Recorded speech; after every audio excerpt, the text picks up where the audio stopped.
குரு வணக்கம், குரு வாழ்க, குருவே சரணம். ஓம் கணபதையே நமக. இப்போது நாம் பார்க்க இருப்பது வாக்கு பலாபலன்கள். இந்த வாக்கு ஸ்தானம் என்று சொல்லப்படுகின்ற 2ஆம் இடம். இந்த 2ஆம் இடத்து அதிபதி புதன் ஆகிய ஸ்தானமும் கிரகங்களும் நல்ல நிலையில் இருந்தால்தான் வாக்கு பலன்கள் உண்டு. இந்த வாக்கு பலன்கள் நல்ல நிலையில் இல்லையெனில் வாக்கு பலன் இல்லை என்றும் முடிவு செய்து கூறலாம். பொதுவாக இந்த 2ஆம் இடம் பாதிக்கப்பட்டு இருந்தாலோ, புதன் பலமிழந்து இருந்தாலோ, 2ஆம் இடத்தில் பாவக்கிரகங்கள் இருந்தாலோ, 2ஆம் இடத்தை பாவக்கிரகங்கள் பார்த்தாலோ, 2ஆம் இடாதிபதியுடன் புதன் சேர்ந்து மறைவு ஸ்தானத்தில் இருந்தாலோ, அல்லது இந்த 2 கிரகங்களும் பலமிழந்து இருந்தாலோ, வாக்கில் அதாவது பேசுவதில் சிக்கல் ஏற்படும். பாதிப்பு அதிக அளவில் இருந்தால் ஊமை என்றும், குறைந்த அளவு இருந்தால் பொய் சொல்லுதல், கோள் சொல்லுதல், தடுமாறி பேசுதல் அல்லது பேச்சில் தடை முதலானவைகளையும் கிரகங்களினுடைய பலத்திற்கு ஏற்றவாறு முடிவு செய்து கூறலாம் என்பது ஜோதிட மரபு.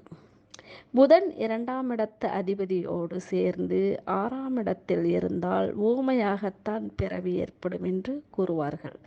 லக்னாதிபதியும் 3ஆம் இடத்து அதிபதியும் சேர்ந்து எந்த ஓர் ராசியில் இருந்தாலும் முன்பு கூறியபடி ஜனனத்திலேயே ஊமைத்தன்மை ஏற்பட்டுவிடும் என்றும் கூறுவர். புதனும் 2ஆம் இடத்து அதிபதியும் சேர்ந்து லக்னத்திலோ 3ஆம் இடத்திலோ 6ஆம் இடத்திலோ இருப்பின் ஊமை ஜனனம் என்றுதான் கூற வேண்டும். முன்பு கூறிய கிரக நிலையோடு எந்த கிரகம் சேர்ந்திருக்கின்றதோ அந்த காரகத்திற்கும் ஊமைத்தன்மை உண்டாகிவிடும் என்றும் கூறலாம். ஆனால் சேருகின்ற கிரகம் உச்சம் முதலான வகைகளில் பலம் பெற்றிருந்தால் முன்பு கூறிய கெடுபலன் இல்லை என்று சொல்லலாம். புதனும் 2ஆம் இடத்து அதிபதியும் சேர்ந்து 6ஆம் இடத்திலோ 8ஆம் இடத்திலோ 12ஆம் இடத்திலோ இருந்தால் ஊமை ஜனனம் என்றுதான் கூறலாம். இந்த 2 கிரகங்களுடன் எந்த கிரகம் சேர்ந்து உள்ளதோ அந்த கிரகத்திற்கு உள்ள காரகர் யார் என்று கண்டறிந்து அவருக்கும் முன்பு கூறிய ஊமைத்தன்மை ஏற்படும் என்று கூறுதல் மரபு. சுக்கிரன் லக்னாதிபதியோடு சேர்ந்து 6ஆம் இடத்திலோ 8ஆம் இடத்திலோ 12ஆம் இடத்திலோ இருந்தால் கூட சிலருக்கு ஊமைத்தன்மை ஏற்பட்டுவிடும் என்றும் கூறலாம். முன்பு கூறிய கிரக நிலையோடு புதனும் சேர்ந்தால் கண்டிப்பாக ஊமைதான் என்று கூறிவிட வேண்டும்.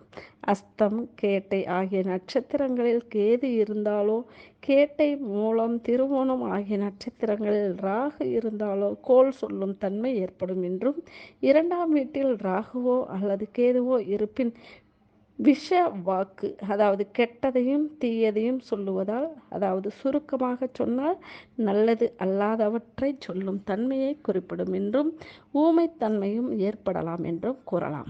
இது காரும் சொல்லப்பட்டுள்ள தீய அமைப்புடைய கிரக நிலைகளை சுப கிரகங்கள் பார்த்தாலோ அல்லது சேர்ந்தாலோ முன்பு கூறிய தீய பலனை மாற்றி நல்லதாகவே கூற வேண்டும்.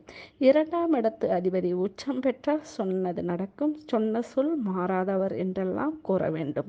நீச்சம் பெற்றால் இவற்றிற்கு மாறுபாடான பலாபலன்களை கூற வேண்டும்.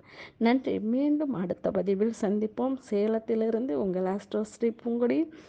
ஆன்மீக ஜோதிட பொக்கிஷம் யூடியூப் சேனலுக்கு ஆதரவு தந்த அனைவருக்கும் இனிய நல்வாழ்த்துக்களும் நன்றிகளும் தெரிவித்துக் கொள்கிறேன். நன்றி.